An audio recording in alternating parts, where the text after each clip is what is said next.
আল্লাহর কসম করে বলি, যে সমস্ত নারীরা স্বামীকে অভিশাপ দেয়, ও মরে গেলেই বাঁচতাম, ওরে ছেড়ে দিলি বাঁচতাম, ওর পালে এসে শান্তি হলো না, আমার কপালে সুখ হলো না, বড়া পড়া মরে না কেন, বড়া পড়ার সংসারে এসে সুখ হলো না, এই হারামজাদার সংসারে এসে সুখ হলো না, আল্লাহর কসম করে বলি, যে সমস্ত নারীরা স্বামীকে অভিশাপ দিবে, ইয়াউমুল কিয়ামতের ময়দানে বিনা হিসাবে তারা জাহান্নামে প্রবেশ করবে। জোরে বলেন আল্লাহু আকবার।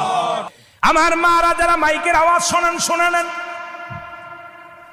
যত আপনার নামাজ, আপনার রোজা, আপনার হজ সব কিছু বরবাদ হয়ে যাবে যারা স্বামীকে লানত করবেন, স্বামীকে যারা অভিশাপ করবেন, স্বামীর বিরুদ্ধে অভিযোগ করবেন, স্বামীর প্রশংসা করবেন।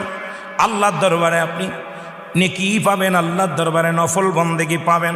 সারা রাত পরে আপনি ইবাদত করেছেন, আর একবার বলেন, আপনার মার কাছে বলেন, বোনের কাছে বলেন, ভাইয়ের কাছে বলেন, ভাইরে তোমার দুলোবাইটা কত সুন্দর, উনি ফরেজগার মানুষ, নামাজি মানুষ, আমাকে ভালোবাসে।